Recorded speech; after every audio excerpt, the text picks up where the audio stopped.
Apa faedah yang kita ambil dari hadis ini?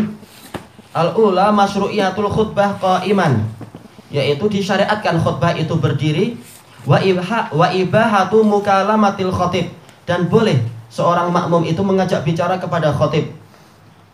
Wa taqaddama fil jum'ah hadzal bahas, dan telah berlalu di dalam kitabul jum'ah pembahasan semacam ini, masalah boleh kita bicara kepada khatib. Adapun berbicara antar kita, antar makmum, maka ini tidak boleh.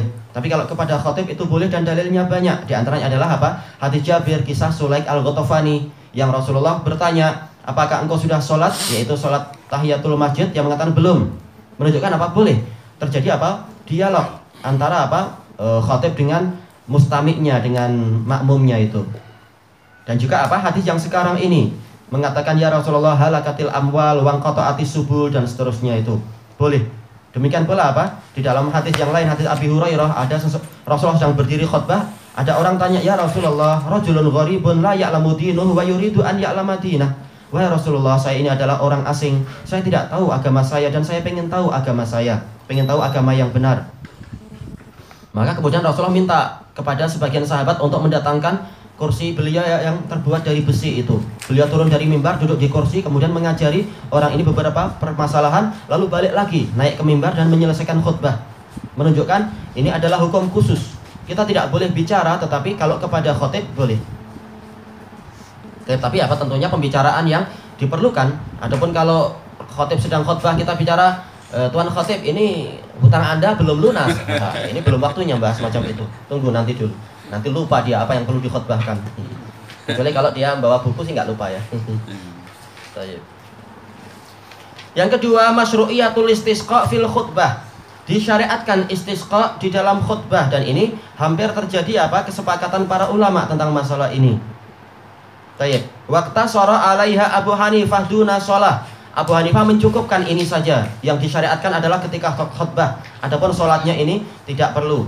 Tapi apa? Wal jumhur ala annal istisqa yakunu bi sholatin khassah wa khutbatil jum'ah wa fid du'a'i wahdah.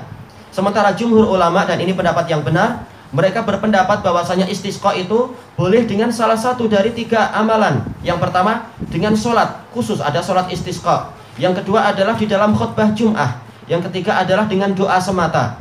Sebagaimana di dalam di Sahihul Musnad itu, sebagian sahabat mengatakan pada Rasulullah, wahai Rasulullah, sesungguhnya kita mengalami kemarau yang panjang, mohonlah hujan kepada Allah. Ini di Sahih Musnad. Rasulullah kemudian, kalau nggak salah ini hadis Anas juga, kalau tidak salah Anas lupa itu. Kemudian Rasulullah apa? Minta didatangkan air wudhu, kemudian beliau berwudhu, kemudian apa? Beliau berdiri dan ketika itu beliau sedang di Hajaruz Zaid, di suatu tempat yang namanya Hajaruz Zaid. Kemudian beliau berdiri menghadap kiblat. Kemudian beliau mengangkat tangan ke langit berdoa. Jadi apa? Doanya adalah, kiblatnya adalah menghadap ke kiblat, yaitu ke Ka'bah. Kemudian tangannya menengadah ke atas, mohon kepada zat-zat yang ada di langit itu. Dan betul-betul turun hujan setelah itu. Jadi salah satu dari 3 cara ini boleh kita pakai. Semuanya adalah disyariatkan. Yang ketiga, raf'ul yadaini fid du'a, disyariatkan untuk mengangkat tangan di dalam doa. Dan ada lebih dari 30 dalil yang menyebutkan tentang apa disyariatkannya mengangkat tangan di dalam doa, dan semuanya sahih atau hasan. Tayyib. Ini adalah dalil-dalil yang istilahnya secara umum bahwasanya mengangkat tangan di dalam doa adalah disunnahkan. Adapun kalau Rasulullah tidak mengangkat tangan dalam suatu doa, maka kita tidak perlu mengangkat tangan di tempat tersebut. Seperti apa? Rukuk.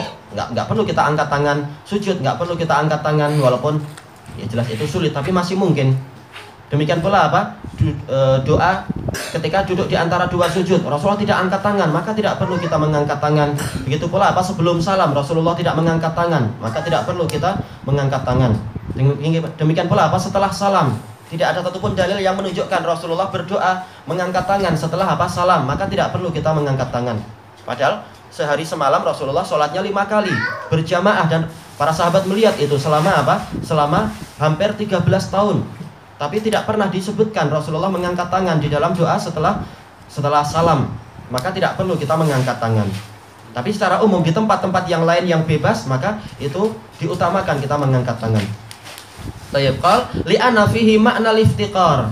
Karena di dalam mengangkat tangan itu ada makna rasa perlu dan tergantung yang amat sangat kepada Allah. Betul-betul tangan kita terjulur kepadanya. Karena itulah Allah Ta'ala dinamakan apa? As-Samad alladzi yasmudu ilaihil khalaiq bihawaijihim. Yang mana para makhluk itu mengangkat tangannya, menjulurkan tangannya kepada Allah dengan keperluan-keperluan mereka. Tayyib. Wa taharra wa tahari taharra ya taharra. Tayyib. Wa tahari maknal i'ta fihima. Dan juga apa? Di dalam mengangkat tangan itu ada makna kita bersungguh-sungguh untuk mencari pemberian Allah di dalam kedua tangan tadi.